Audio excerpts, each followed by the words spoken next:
जब हरी माया से आंख मिलाओगे ना, इतने में तो तुम्हारा होश उड़ा देंगे। देख लो, भगवान कह रहे मत देखो उधर। नहीं कहते हम बड़े सूरवीर हम देख रहे हैं, तो उनके पास बाण क्या है? अच्छा देखो, अब जाओ बैठोगे ध्यान में, वही मुस्कुराहट आएगी। बहुत सावधान। शरीराकर्षण होने लगे तो त्राहिमाम, भागो भागो। माया आती कैसे जानते हो? झुक के। तो जाती कैसे? रौन के। मोक्ष धर्मावलंबी साधु, कभी किसी जीव को मैथुन करते हुए मत देख लेना, नहीं जिसे हमारी दुर्गति हुई तुम्हारी पक्की हो जाएगी। जब कोई भोग दृष्टि से किसी माता बहन को देखता है तो मदिरा में उतना नशा नहीं, इतना उसकी बुद्धि भ्रष्ट हो जाती इस दृष्टि मात्र से। इसलिए गोस्वामी तुलसीदास जी ने कहा है, जो चाहे आपन कल्याणा, सुजस सुमत शुभगति शुभ नाना, शुभ परनार लीलार गोसाई, तजौ चौथ के चंद्र की नाई। जैसे चौथ के चंद्रमा को देखने से कलंक लगता है, ऐसे ही किसी भी माता बहन की तरफ काम दृष्टि से देखोगे मरोगे। मरोगे मरना परमार्थ से भ्रष्ट हो जाओगे, होश में हो जाए। ये जब बहुत तिरछी चितवन से माताओं बहनों की तरफ जो देखते हैं तो लगता है तुम समझते हो हम बड़े वीर हैं, बड़ी चतुराई से देख रहे हैं। अरे अपने नाश का रास्ता पुष्ट कर रहे हो, उनका कुछ नहीं बिगाड़ पाओगे। वो हरि माया बलवंत भवानी, वो इतने बल से युक्त है, तुम्हारा चितवन और मुस्कान सब तुम्हारे लिए ही नरक का द्वार बन जाएगी। इसलिए होश। अरे आए हो अपना काम बनाने की, काम बिगाड़ने आए हो? जहां काम बन रहा है वहीं काम बिगाड़ने आए हो तो तुम्हें विश्व में कहां ठोर मिलेगी? धाम में सत्संग में तुम इधर उधर ताक झांक करोगे। अरे तुम्हें धिक्कार है, दुनिया में ताक झांक करते हो, यहां तो अपनी तरफ झांक लो, यहां तो अपने अंदर झांको कि तुम क्या हो। वही बहिर्मुख वृत्ति, वही। अरे जिसको तुम भोगने की दृष्टि से देख रहे हो, जगत भोगता है उसके अंदर, वो देख रहा है तुम्हारा सर्वनाश कर देगा। ऐसी जगह गिराएगा जहां उठने के लायक नहीं रहोगे। हमारी बातें थोड़ी कड़वी लगेंगी, समझ लो। हमसे हजारों गलतियां हुई, हजारों गलतियां हो सकती, लेकिन कहां हुई ये तो ध्यान रखो। धाम में हो, यहां तो थोड़ा दिमाग सही कर लो। कह रहे हैं उन्मत्तमेव कुरुते योषित दृष्टैव। जब हरी माया से आंख मिलाओगे ना, इतने में तो तुम्हारा होश उड़ा देंगे। देख लो, इनकी कह रहे उन्मत्तमेव कुरुते योषित दृष्टैव। भगवान कह रहे मत देखो उधर। नहीं कहते हम बड़े सूरवीर हम देख रहे हैं, तो उनके पास बाण क्या है? अच्छा देखो, अब जाओ बैठोगे ध्यान में, वही मुस्कुराहट आएगी। बहुत सावधान। शास्त्रवेत्ता जो महापुरुष कहते हैं, तो क्या श्रीपाद ने देखा है क्या? संत जन जो कहते हैं, अभी अब वो प्रक्रिया नहीं पता है, मन को जोड़ दिया तो जैसा तुम्हारे मन में चल रहा है वैसी पूरी अपने मन की बात कहते हुए वैसे ही बता देंगे। उन्मत्त में वो कुरते योषित दृष्टि दुष्ट मदिरेव। ये और कोई नहीं है, वही मोहिनी ठाकुर है जिसके तुम दास बनने निकले हो। बड़े प्रवीण बनते हो, वो कहते हैं संभाल के रखो दृष्टि। कैसे संभालो? बोले यो माम पश्यति सर्वत्र सर्वम च मयि पश्यति तस्याहम न प्रणश्यामि सच में न प्रणश्यति। ऐ मेरे साधक, ऐ मेरे दास, मेरे स्वरूप को देखो। एक भी देवता मोहिनी ठाकुर से मोहित नहीं हुआ था, क्योंकि पता था मेरा ठाकुर है। जब किसी माई दाई बहन को देखो तो उसके चरणों की तरफ देखो। गोरे गोरे चरणारविंद मेरी प्रियाजू के, मेरी प्रियाजू की सखियों के बलिहारी है प्रभु। और अगर तुम सूरवीर बन के आंख में आंख मिलाए तो कह रहे उन्मत्त में वो कुरते योषित दृष्टैव दुष्ट मदिरेव। आपकी बात क्या है? हम एक महात्मा की बात बता रहे हैं। इतना भजन कर रहे थे कि शरीर की शुद्धि नहीं थी, पूरे शरीर में दीमक लग गई थी। शरीर है ये दिखाई नहीं दे रहा था, केवल आंखें बीच बीच में खोल लेते थे तो दीमक झड़ जाती थी। च्यवन ऋषि, उनका नाम च्यवन ऋषि था। बहुत समय हो गया, प्रसंग नहीं पढ़े। तो एक राजा की राजकुमारी अपनी सखियों के साथ उधर से निकली। तेजोमयी आंखें ऐसे ज्योतिर्मयी चमक रही थी। उनका ये बहुत चमकती हुई क्या है ये, और ऊपर से सब दीमक लगी हुई थी। तो ऐसे एक काटा टाइप लिया ऐसे तिनका, और ऐसे ऐसे मारा, तुमसे रक्त निकलने लगा। अब वो तो कांप गई कि रक्त कैसे निकला।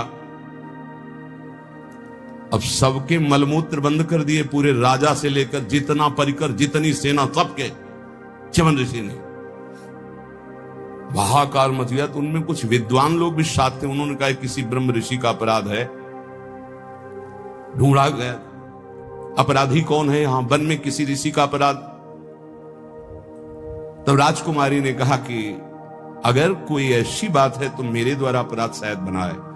एक दीमक का पिंड जैसा था, उससे 2 ज्योति जगमगा रही थी और हमने उसमें, तो उससे रक्त सारे बोले च्यवन ऋषि का ये पूरा क्षेत्र है, कहीं ऐसा तो नहीं किया च्यवन ऋषि को तुमने। चलो आगे गाय और ब्राह्मण करके च्यवन ऋषि से बंधना। महाराज सबकी लघुशंका सोच खोल दो। बंद कर दिए सबके। अब कितनी देर भाई, 6 घंटे 8 घंटे हम सबके। महाराज शर्त कैसे खुलेगी आप बस बताओ। शर्त सुकन्या, राजकुमारी का नाम सुकन्या, सुकन्या दे दो।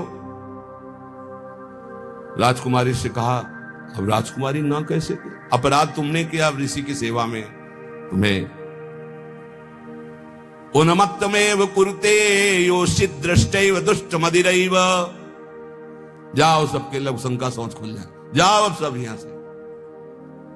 वो तपस्या के द्वारा महल वैभव और अपना स्वरूप प्रकाशित किया जो देवराज इंद्र के पास भी नहीं। तपस्या का प्रयोग कहां होने लगा, कहां गया तपस्या का, माया में। ऐसे ही महाराज हमारे पड़ोसी सौभरी जी महाराज, सिवार लग गई थी शरीर में और यमुना जी में समाधि। मछली को देखा खेलते हुए, मैथुन करते हुए। देख लो मोबाइल देखने वालों, जब मैथुन मछली का देखा तो महाराज को लगा कि है कोई सुख।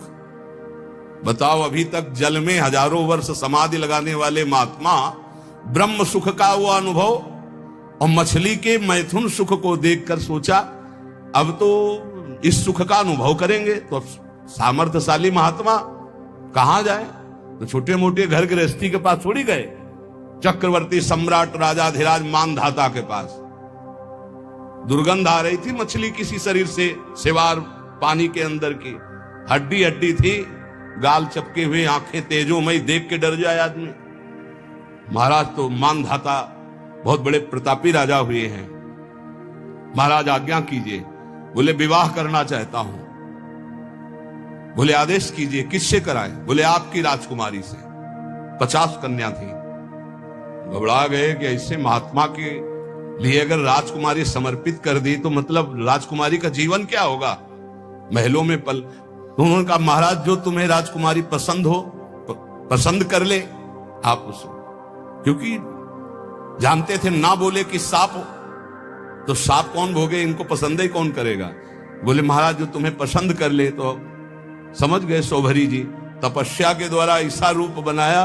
मंत्री ने जाके कहा महाराज सौभरी पधार रहे हैं, जो राजकुमारी पसंद करना चाहे पसंद कर ले। जब पधारे तो खुशबू से पूरा महल भर गया, तेजो रूप। 50 ने कहा हम वरण करेंगे। बोले चलो। मानधाता से कहा 50 पुत्रियां तुम्हारी तय। मानधाता के सामने सौभरी ऋषि और उनके सामने दिव्य रूप। मानधाता ने कहा रहेंगी कहां? बोले कल आ जाना यमुना किनारे। ऐसे अमरावती नगर से भी श्रेष्ठ पुरी की रचना की, सेवा खाती घोड़ा रत्न वैभव सब। फिर 50 से 500 हो गए धीरे धीरे।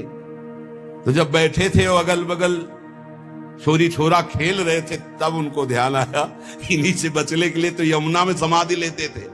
तब उन्होंने एक श्लोक गायन किया, संगम त्यजेत मिथुन व्रतिनाम मुमुक्षु सर्वात्मना न विसजेत बहिरेन्द्रियाणि एकश्चरण रहश्चित्त मनंत से युंजीत तद व्रतिषु साधिषु चेत प्रसंगः। ऐ मोक्ष धर्मावलंबी साधु, कभी किसी जीव को मैथुन करते हुए मत देख लेना न, जिसे हमारी दुर्गति हुई तुम्हारी पक्की हो जाएगी। मोबाइल वाले, क्योंकि ऐसे थोड़े जल्दी सहसा दृष्टि नहीं जाएगी, पर मोबाइल में एकांत में चली जाएगी, चिटकिनी बंद। बोले क्या? बोले हमारा एकांत भजन का समय है। अब सर्च करके जो देख रहे हैं तो वो तुम्हारा सर्वनाश कर देगा। मछली की क्रीड़ा से मेरी ये दुर्गति हो गई। बोले तुम्हारी क्या होगी? इसलिए संगम त्यजेत मिथुनम, व्रतिनाम मुमुक्षु, जो मैथुन धर्म से युक्त प्राणी, इनका संग त्याग दो, इनका दृश्य मत देखो, इनका संभाषण मत सुनो। सर्वात्मना न विसजेत बहिरेंद्रियाणि, इंद्रियों को खुला छूट मत दे दो, अंतर्मुख रखो, एकस अकेले रहो। चित्त मनंत से, चित्त को ईश्वर में सदैव लगाओ। अकेले का मतलब आंतरिक वृत्ति से। गुफा में भी प्रपंची बहुत समाज में ही रहता है, और प्रपंच में रहता हुआ साधक भी अकेला रहता है। सदैव चित्त को अपने इष्ट में लगाते रहो, किसी का संग न करो, और संग करो तो किनका? तद व्रतेषु, जो भगवत व्रत धारण करने वाले साधु जन हैं, भक्त जन हैं, उनके बीच में रहो। ये बाढ़ है, इस बाढ़ के अंदर बच जाओगे। साधु समाज की बाढ़ में बहुत बचत होती है। अगर हम गिरने जा रहे हैं तो दूसरा हमें थाम लेगा। इसलिए कह रहे हैं उन्मत्तमेव कुरुते योषि दृष्ट्वैव दुष्ट मदिरेव। दृष्टि मिलाना बंद कर दो, दृष्टियैव दुष्ट मदिरेव। बस गए, पाताल का रास्ता पक्का। 5 बाण है उसके, 5 संधान कर दे तो शंकर की समाधि भंग कर दी। तुम तो जीव हो, शिव की समाधि भंग कर दी। औरों की तो बात जाने दो, अपने स्वरूप में आ जाए काम ना। हाँ, तो जो ब्रह्म में देखत रहे, देखें चराचर नारीमय, जे ब्रह्म में देखत रहे। अबला बिलो कई पुरुषमय, पुरुष सब अबलामयम, दुई दंड भरी ब्रह्मांड भीतर काम कौतुकयम। कोई साधारण वीर है? देवाधिदेव महादेव की समाधि भंग कर दी। तब उन्होंने कहा कि त्रिभुवन में ऐसा कौन? तो देखा आम के पेड़ में छुपा बैठा, तीसरा नेत्र खोला, राख का ढेर हो गया। अब वो तो शिव हैं, तुम्हारे है तीसरा नेत्र? दुई है, तीसरा तो बंद है तो सबके तीसरा नेत्र ज्ञान नेत्र। ज्ञान से काम भस्म हो जाएगा। या प्रेम नेत्र खुले हृदय में, या बुद्धि में ज्ञान चक्षु, वो गुरुदेव की कृपा से खुलते हैं। अज्ञान तिमिरांधस्य ज्ञानांजन शलाकया चक्षुरुन्मीलितम मेन तस्मै श्री गुरुवे नमः। ए भाई, मान लो ऐसे बात करो जब बात करना हो। ये बहुत ही सावधानी की प्रार्थना कर रहा हूं। निज अनुभव ये कहूं खगेशा, पक्का जरा सी भी चूक हुई तो जीवन भर पछताना पड़ेगा। ये ऐसा घाव है, ये ऐसा दलदल है, ये ऐसी फिसलन है, ये ऐसी डूबन है जिससे निकल पाना मुश्किल है। मुस्कुराहट तो जिंदगी की खो जाएगी। जो आनंद की मुस्कुराहट के लिए निकले हो, नष्ट हो जाओगे। इसलिए इसे सौभाग्य मत समझना कि बड़े भाग मानुष तन पावा, वो मिल गया सौभाग्य। ऐसे सिखाता है मन। जिंदगी हो गई, सुख नहीं मिला, हे प्रभु तुम कहां हो? ये तो ढूंढते ढूंढते थक गया, लेकिन अब सुख मिला है। माया बहा ले जाएगी। आओ प्यारे, इधर आओ। कहां हमारे पाले में आओ? कहां निकले जा रहे हो? हरि की तरफ, इधर आओ। अम्मा अब तो हरि की तरफ जाने दो। अच्छा तो जाओ। अम्मा जननी सम जानही पर नारी। जाओ जाओ जाओ।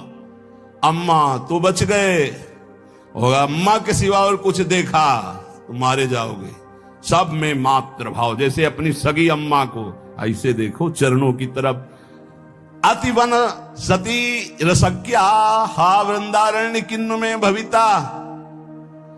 वृंदावन वास करना इसीलिए बहुत कठिन है। वृंदावन अब क्या उपाय हो सकता है? जिसकी दृष्टि खराब हो गई है, संभल जाओ। सत्संग है, संभल जाओ।